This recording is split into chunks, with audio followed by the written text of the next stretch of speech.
Hey, welcome to the Vitalmoments podcast. It is the year 2024, and this is the first podcast of the year. Ron, how you feeling about the new year? I am very excited about the new year.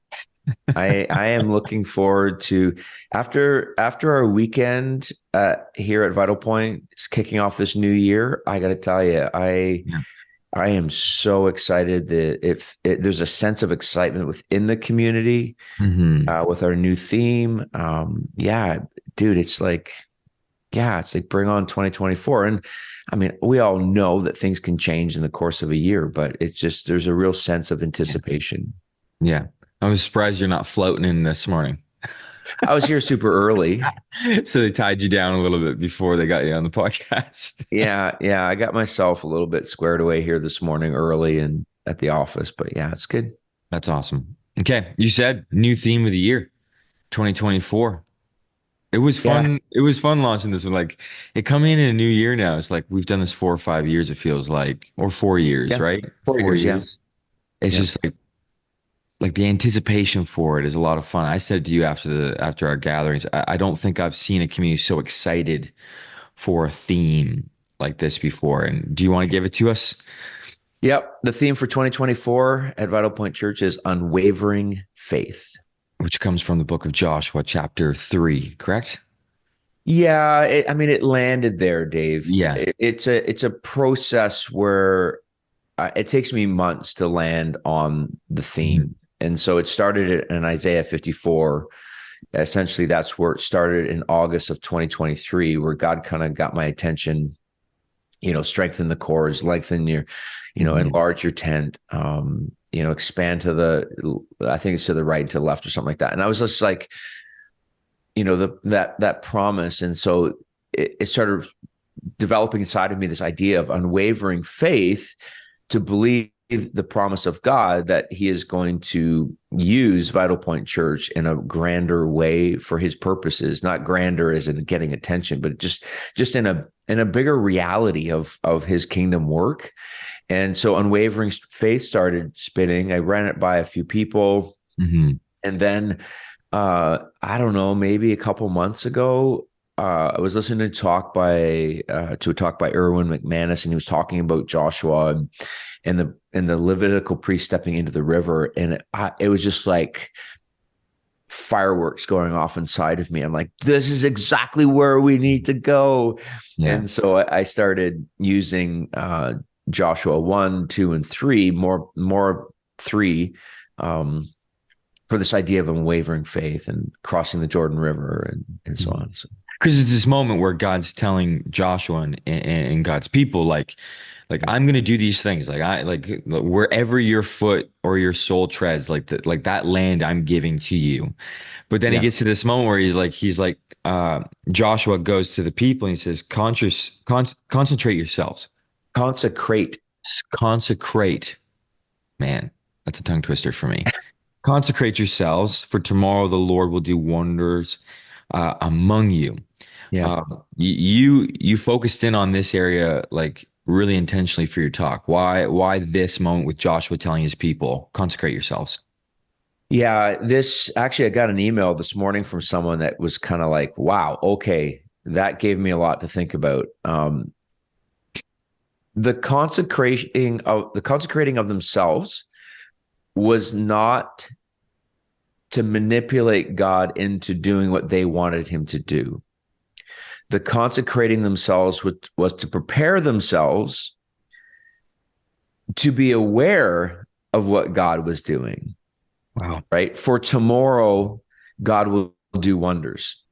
And so I think it's very easy at times. And in the talk, we talked to this idea about you can be in front of a sunset, but Mhm. so fixated on your phone to take the picture of the sunset that you miss the moment of the sunset. So the reality is, if you're not consecrating yourselves for the sacred purposes of God, then it's possible you can miss the moment. So it's possible that some of the people cross the river on dry ground Mhm. and completely miss the moment, You, right?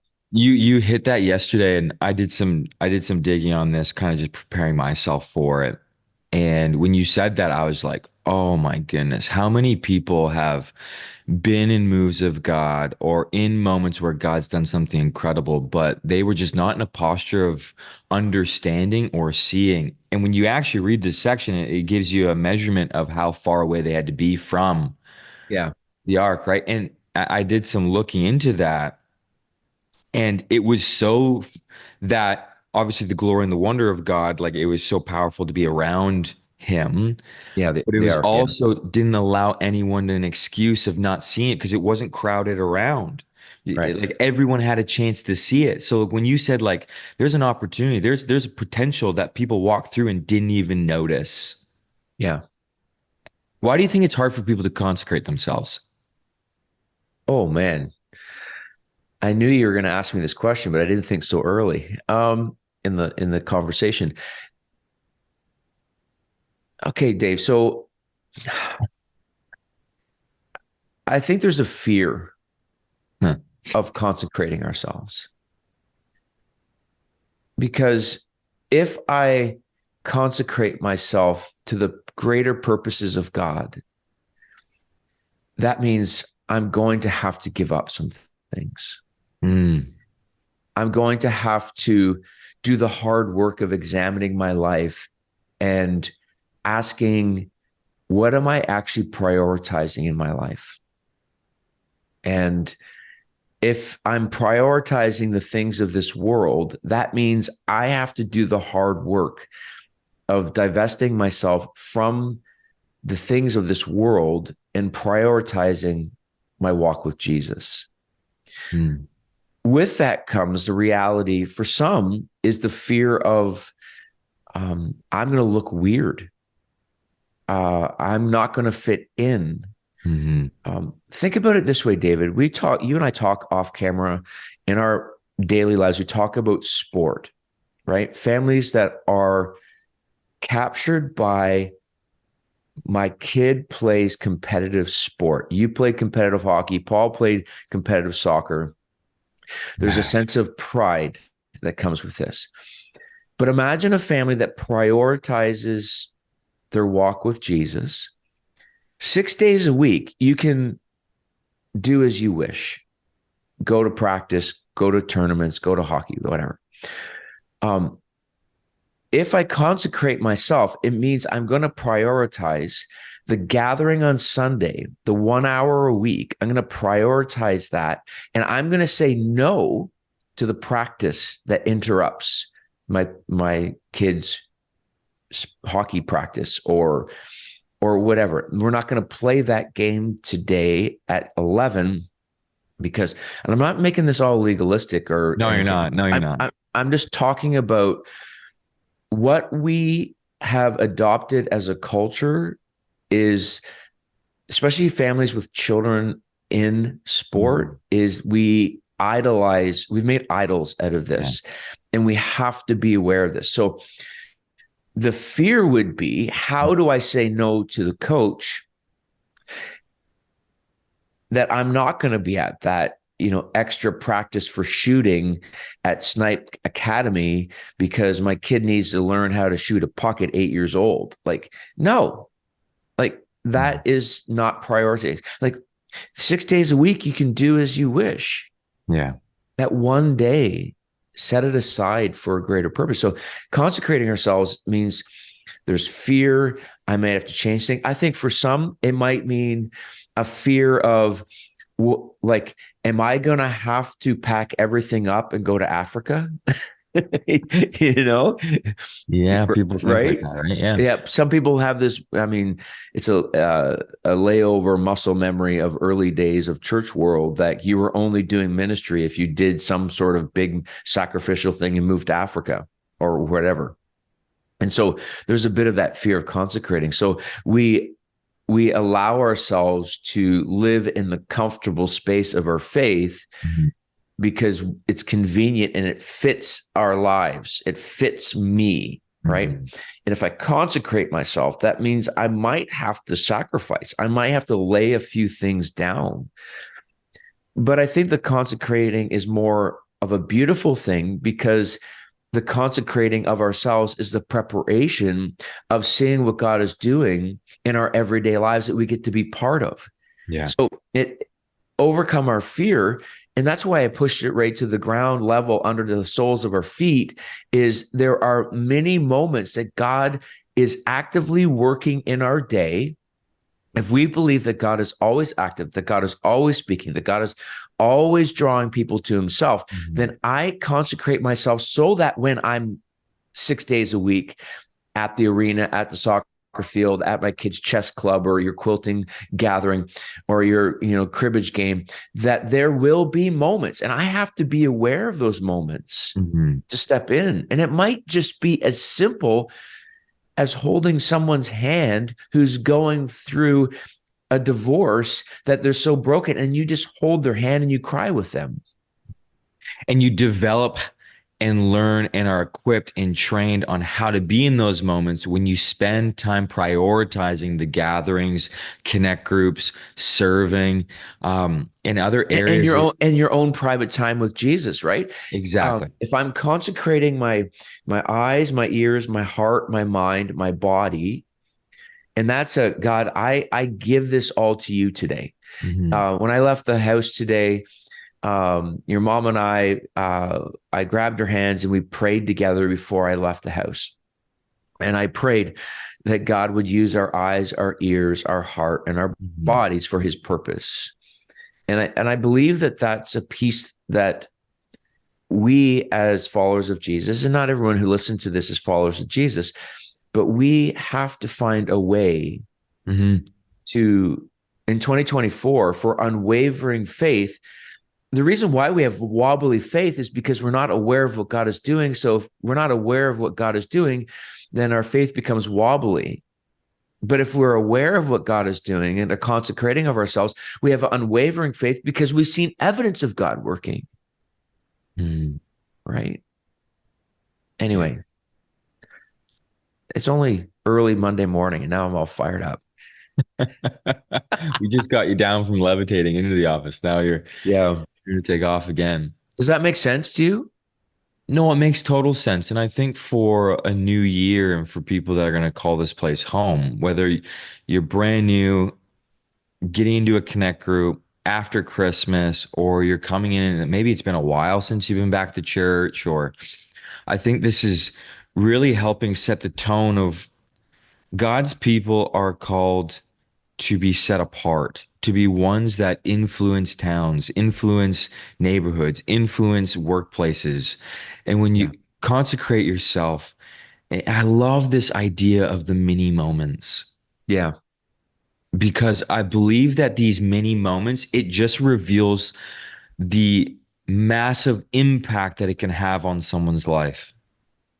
Oh, Right? We may see them as a mini moment when you're leaning up against the boards at a hockey practice or sitting in a parking lot after a soccer game. And um, it's these mini moments where we see it as an opportunity. It's like, okay, God, like use my eyes, my ears, my body, my heart for you. And you step into a moment and then you hear months down the road that that literally changed the shifting in the mindset of someone. yeah. And I think that's where these moments where we as, and I'm starting to believe in even more and more and more that if we set time aside for God, whether if you're a morning person or an evening person, maybe it's your lunch break. Um, as we do that, we'll have more of those moments because our heart and our mind is ready for those moments and we're recognizing them more. It's like when Colossians says, fix your eyes on the things of above, not of this earth, right? When Yeah. you're fixing and posturing towards God, He allows these moments on earth for you to happen more because you're Yeah. going to reveal the kingdom of heaven to people. Yeah. And you're not creating those moments. Yeah. You're We're you're not emotionally manipulating them. right. You're more aware of the moment. So Yeah. think about, if I set aside 3 to 4 minutes in my morning, maybe it's getting up a little bit earlier than the kids, or maybe Yeah. it's, and maybe there's, excuse me, maybe there's no kids at home. And before you know, rush out the door to work into the day or run off to whatever, you just go, okay, God, I'm going to consecrate myself to your sacred purposes today. Make me aware of your presence today. What that does is it postures ourselves with the assumption that I will anticipate many moments of God working in my day that he's going to invite me into, right? Yeah. And you don't have to wonder, is this a God moment or not? Is this a mini moment or not? No, because you've consecrated yourself, you go with the assumption that this moment is of God. Yeah. Do you know what I mean? Like when Exactly. you are walking out of your office building with your coworker at 5 o'clock and they spill their heart to you, you're not debating, is this a God moment or not? Should I pray about this? Is God really doing, I don't know. And then you get home and you go, man, I wonder. No, if you've consecrated yourself at the beginning of the day, you step into the moment because the assumption is it is a God moment. Yeah. Anyway, I'll leave it at that. No, don't leave it at that. I think, and I believe that this year is going to be a year of where this consecration will be the fuel and prayer will be the fuel of getting before God and asking for these moments where then it will reveal many, many people's faith that is not wobbly, that is full of unwavering. We had a guy in Exeter. We had this moment of listening and praying, and we did this in all of our sites. And he had this vision. He told me after the service, a vision of someone throwing the anchor into the waters. Oh, wow. And often when we throw the anchor, if you're a person that loves boating or anything like that, you throw it in, you have a lot of line, Yes. right? Yeah. And there's a lot of people out there that believe that Jesus is the Son of God. He is the Savior of this world. He died on a cross for everyone.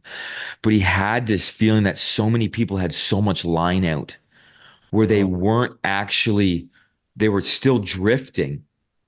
And they were wondering why they were drifting so much. And he heard the gentle whisper of, bring it in, bring it in, whoa. tighten up the rope and get right over top of it, Right over top of the anchor. over the anchor.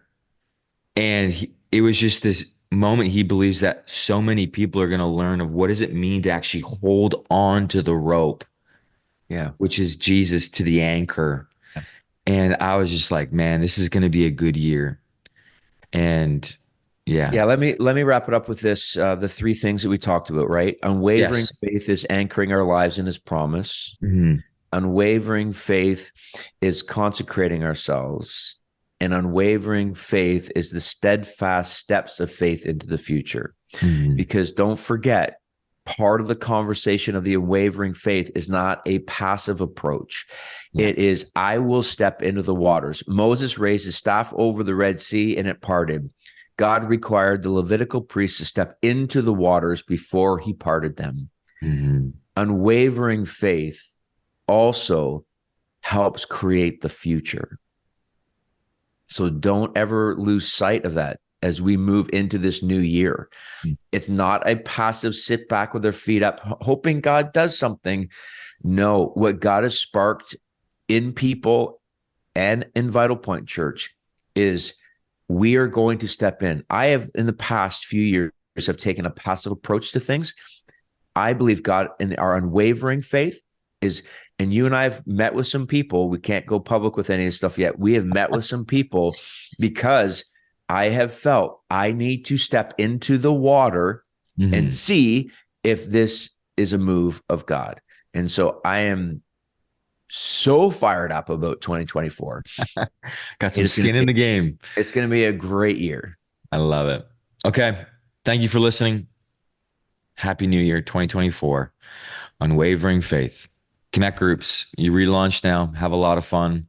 Lean in. And then also, if you're not part of a Connect group, we have brand new Connect groups in all sites starting January 20th that week, which Oh, is wow. so much fun. Oh, yeah. Oh, wow. Look at you. Didn't Yeah. even know.